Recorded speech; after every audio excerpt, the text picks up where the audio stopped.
What's up, everybody? Welcome back to I'm Walking here.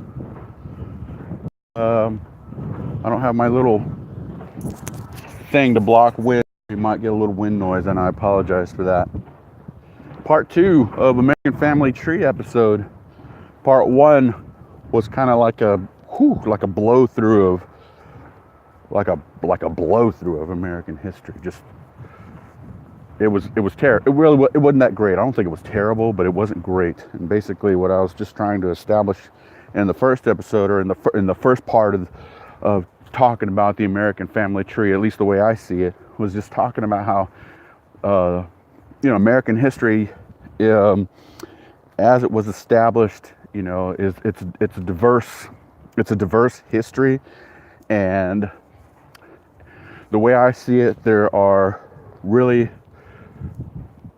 three major parts that, I went into detail: Native Americans, Mexican Americans, African Americans. And essentially what I was trying to explain is how I was trying to explain, man, I'm gonna get a lot of wind noise, man, I'm sorry y'all.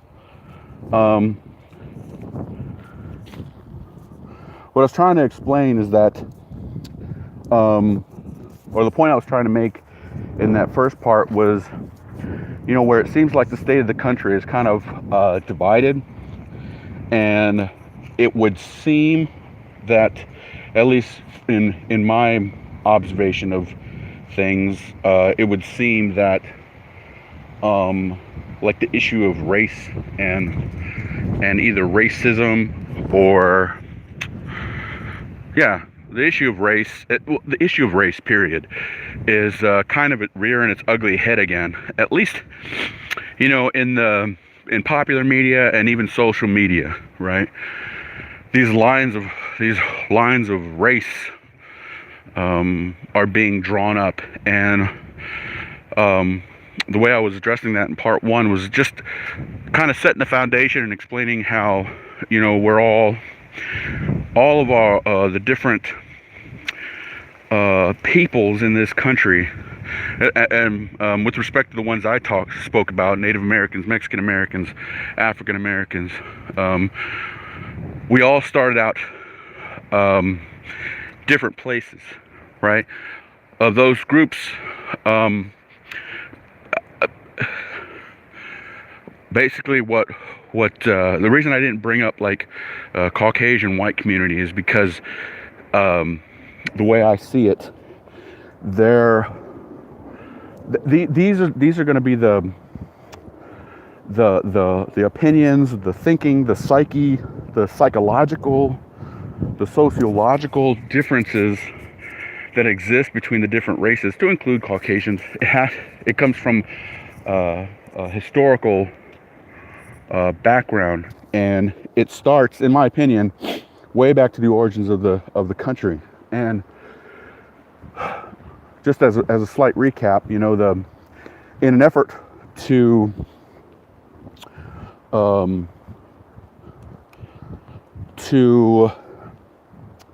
it's not exploit, but there was the idea of manifest destiny, right, in the country when America was first being established, and they had to move west, my friend, move west. In order to do that, they had to the American settlers had to conquer lands and conquer people, and in order to do that, it was very, it's an ugly process. It's an ugly process, and there's still some hard feelings about that whole process, and one could argue that it's rightly so. There's still some residual hard feelings, offenses, and whatnot that exist from that history, because of those offenses have been passed along generation to generation by the conquered peoples there. I might have to redo this episode. I'm going to try to finish it, but I might have to redo it. the stories get passed on generation to generation. Um, the difference between like Native Americans and Mexican Americans, those were the indigenous peoples of this what is now America. The difference between Native Americans, Mexican Americans, and the African American is that I think Dr. Umar Johnson kind of explains it best. When the African American, or when the African was removed from Africa and entered into slavery, forcefully, savagely entered into slavery, their psyche, psychologically, their African roots were severed psychologically. There was no more attachment. They didn't recognize Africa, period. Morning. They didn't recognize Africa. It was completely foreign to them because of the process of enslavement. And I'm really kind of generalizing, simplifying what Dr. Umar Johnson talks about. If you don't know who Umar Johnson is, I really recommend that you look into him. He's got some very interesting opinions, very interesting, opinions. Very intelligent person, black activist. He says some things that I agree with. He also says some things that I don't agree with. But either way, I think he's a very intelligent person. And with respect to how he explains,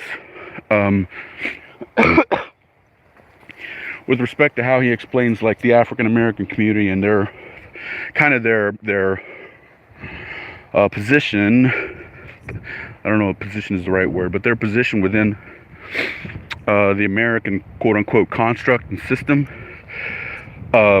it's completely different to the relationship between like the Native American and no, it's not completely different, it's just different. It's different with respect to they have no psychological connection to their history. They have no ties. That's pretty extreme. I don't know. I'm sure there are some people in some families who managed to either stay in contact or managed to reconnect with their African roots. But for the most part, African American peoples they're kind of a lost tribe within within the country of the United States of America. Whereas the Mexican American or Latin American and the Native American, who were a conquered people, at least can find a way to reconnect with their roots, because their roots are still within arm's reach, if that makes sense. So essentially that's what I was trying to do in part one. I've just used up like half of my time to summarize part one of the American family tree. Part one I called the roots, right? That's the roots. Those are the beginnings. As a first generation Mexican American myself, I have always and will always consider the U.S. the greatest country in the world. If it wasn't, people wouldn't be flooding our borders to be a part of the American dream. Kind of a sidebar, my opinion, the American dream isn't what it used to be when I was young. When my grandfather entered into the States, he wanted a piece of the American dream, and the way he saw it, America was the land of opportunity, just like we hear in the little taglines all throughout our life. And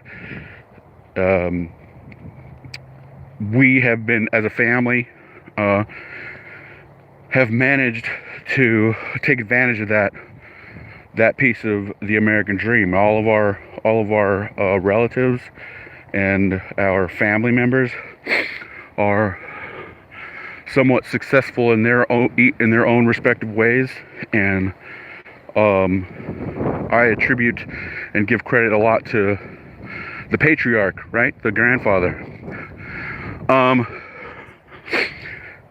But that's, I wouldn't really be able to. I don't think I could honestly say whether that's the exception or the rule. Everybody's family's different. That's just what happened. That's just how things played out in our family. We had a very disciplined, upbringing, just like most families. It just kind of, it worked out for us, and it was his lead. It was his lead that started the way. So anyway, moving forward, in the U.S., my opinion is the only way to move forward is to acknowledge the past, right? And I think that's probably the biggest thing that gets in, or that is the biggest thing that gets in the way of our country as a whole. It prevents us from unifying the different diverse cultures which exist in this country. I couldn't really tell you just off the top of my head like what the source of the division was. I know a lot of people will point to one person, and other people will point to other things, but the point is that morning. Hey, buddy. The point is that the lines of division exist, and the question is, how do we move forward? How do we progress forward? And I think the first step is to acknowledge the past, and to recognize it. Well, to recognize it and acknowledge it, and then let's see. So what I don't mean is for, like, they got this thing that exists, this phrase that exists called white guilt. I'm not talking about white guilt. I'm talking about, I guess what I'm talking about is like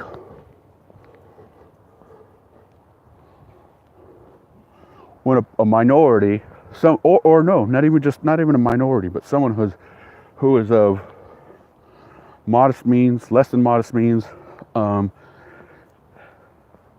when the point begins to get made that these people face a different set of obstacles than those that maybe fell into more fortunate circumstances, to acknowledge the fact that it's a lot more than hard work and dedication, and hard work, dedication that gets you out of these holes. We're sitting in a very complex time right now, and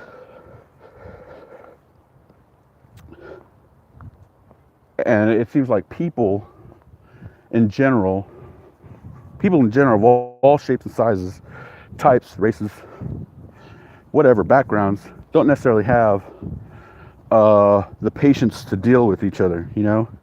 Nobody really feels like they owe any explanations, and nobody really wants to hear an explanation.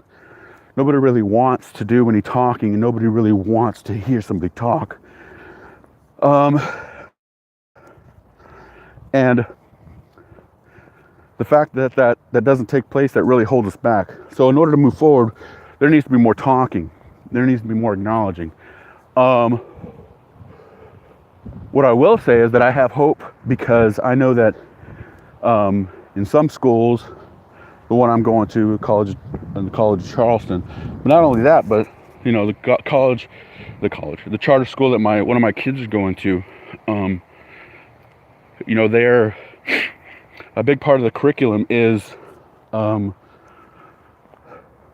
going in depth, going into detail about, the slave trade, uh, reading stories and analyzing novels written by people who were once slaves themselves, right?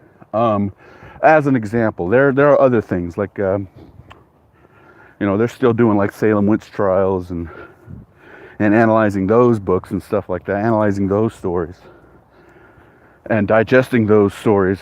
But they're also digesting more of actual history that we didn't necessarily get when we were kids. Okay, so anyway, so that gives me hope for the future. But in order to move on, the first thing that needs to take place is acknowledgement. Next, communication. Communicate. The next thing after that, the third thing, I think I just flipped off the camera. The third thing is we got to go back to our sense of community, y'all. I'm a big advocate for community, helping out your neighbor, right? Sure, that the basis for that for me might be faith-based, but it's also experience-based. People feel better when they are helping and when they are being helped. And I would encourage any and all peoples to find a way to get involved in your community. And I would also stress that the people that really need, a group of people that are in most of need of attention are our young people and our kids, because they have not, in my opinion, excuse me, wow, I think I just ate a bug. They haven't had the best example. The examples are twofold, once again, my opinion. One, all that stuff that I talked about not wanting to hear, not wanting to listen, not wanting to talk, not wanting to listen, these kids are picking up on that, right? Instant gratification, that's a cultural thing, that's today's thing, that's another part of that. But the other thing is,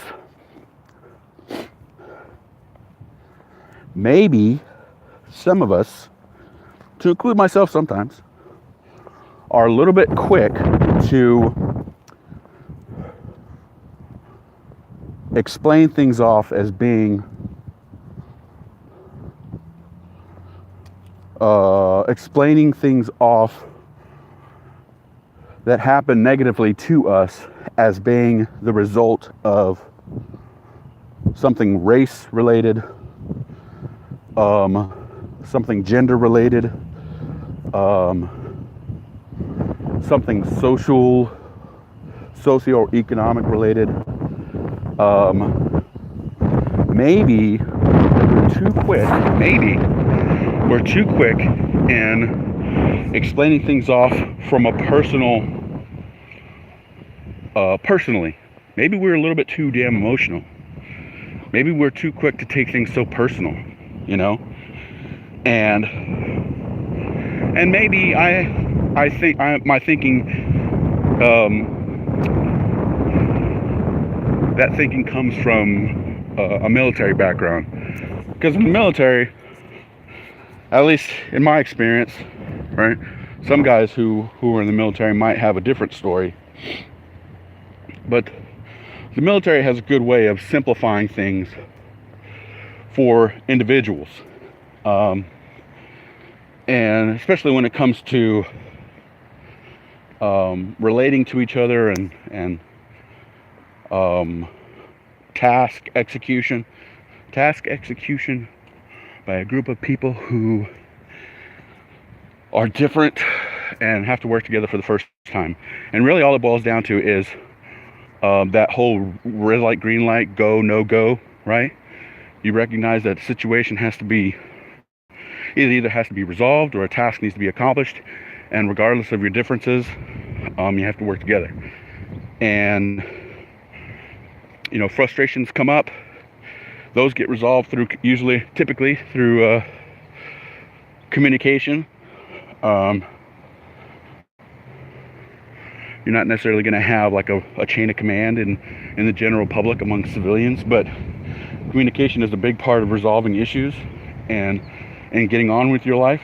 And that's relatable to the civilian life, because if somebody comes, just for me personally, if I miss out on an opportunity, my first guess isn't that I'm brown. Although that does, I do process things, some situations that way, but it definitely depends on the situation. But a majority of the time, most of my reasoning isn't necessarily race-based. There's an analysis, right? A self-analysis that I do myself. So that being said, if you're one of those people, and I'm not saying you're wrong, I'm just saying maybe there might be maybe there may be a need for some reflection, some self-reflection, and to say, is it possible that every opportunity that I missed is not necessarily race-based, or not based on my gender, or not based on my this, that, or the other? Because some people are pretty quick to do that, especially nowadays. Pretty quick to be, to defend themselves, use that defense, when in an argument or a difference of opinion. And to bring it back to what I was talking about before, how the young people in our communities who are picking up on these things this morning. The young people in our communities who are picking up on these things, not only do they see, they see everything, and they absorb everything, and they learn everything, and they're little sponges, right? And they don't always understand everything they absorb, see? And if what they see and what they hear are these defensive people who are who are quick to use these particular lines of defense, race, gender, sex, religion, etc., to either discriminate against or to defend against that sort of description, if they see that people instantaneously, the people that are around them instantaneously use these defense mechanisms, then what do you think that's going to do for the next generation? It's time to change that, I think. I think it's time to recognize that it's not the 1960s. I think it's time to recognize that it's not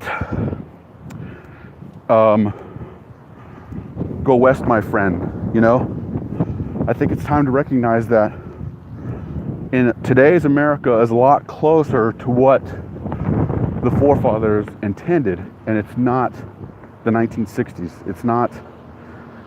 It's not go west, my friend. It's not kill the Indian, save the child. That is not the case. I'll take a step back and say that is less the case now than before. Racism still exists. The N-word pops up every once in a while. The N-word pops up a lot. The N-word pops up frequently if you listen to the media, and especially if you listen to social media. The N-word racial slurs, all this stuff pops up frequently if you're on social media a lot. Absolutely. But what I would argue is that those instances and those circumstances, although they may not necessarily be outliers, they're a lot less frequent, which means that progress is being made. I choose to look at this as positive, in a positive way. Progress is being made. So, acknowledgement. We have to acknowledge the history by which our country was established. Yes, Is it a shitty history? Is it a violent history? Is it an oppressive history? Is it all these things? Yes. Unfortunately, yes. 2, communicate. Talk. And be open to discussion. Be open to say what's on your mind. Be open to hear what's on another person's mind. 3, community. This is, to me, is always going to be the most important. 3 is always going to be community. Look out for, it's not like, you don't have to be, I don't necessarily believe that a person has to be obsessive over it. They just have to be aware. And I'm not necessarily, I would go a little bit further by saying that I'm not talking about your neighborhoods necessarily, I'm talking about your cities. If you know there's a soup kitchen, or maybe if you know there's a homeless person, it's in the same spot every day, give that dude some food. Make it a point to give that dude some food, and let your kids see you do that. Because looking out for these people, it's not a bad thing. I know it's frowned upon by some, but in my opinion, you're not hurting anybody by helping out these people. And you're definitely not hurting your kids by showing that it's okay to be compassionate.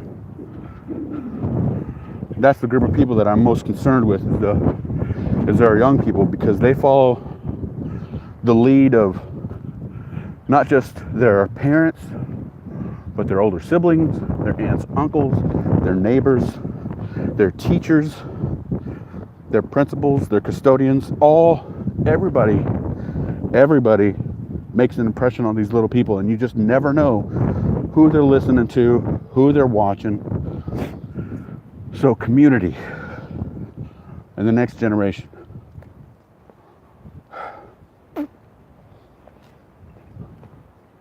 Oh, the last thing,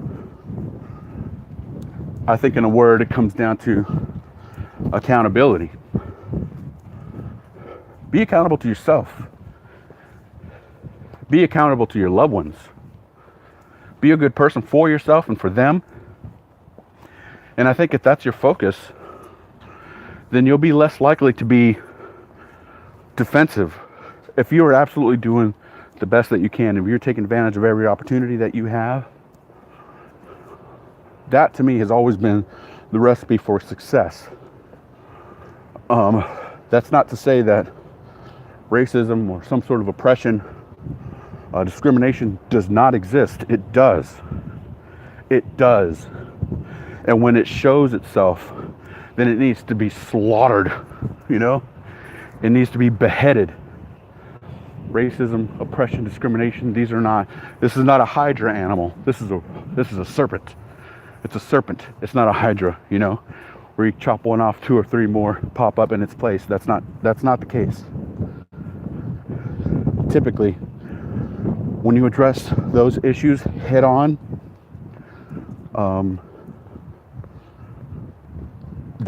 that'll doesn't necessarily change the person or the individual. It doesn't necessarily change the person or the individual, but it makes a difference, and it changes the community.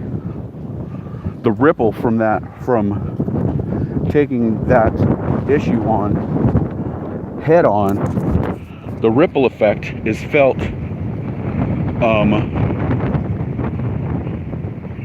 it's felt elsewhere,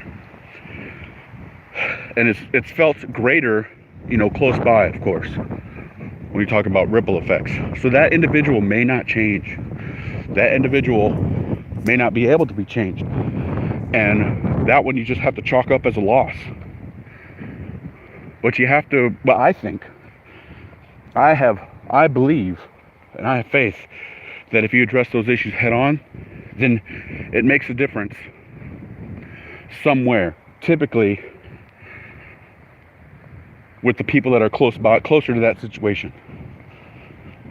Does that make sense? I don't know. I don't think I'm making a whole lot of sense.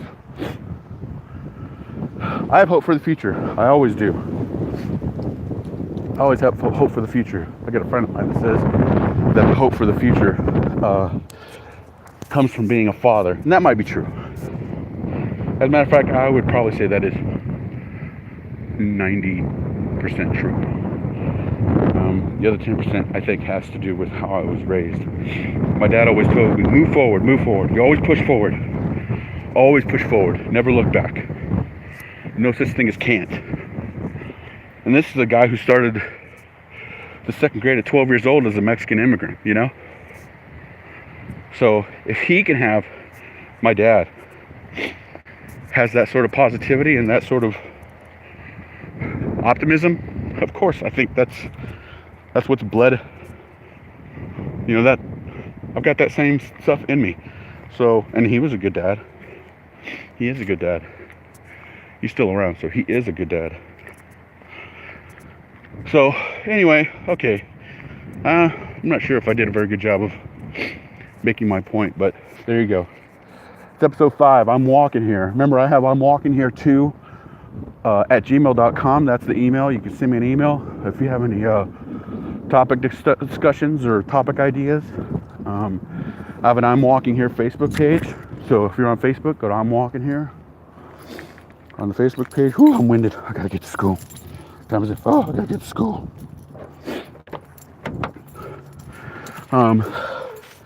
It's been nice talking with all you guys again. I'm gonna try to get this regular one more time. I'm gonna try to make this a regular thing. So hope you guys are doing well. God bless.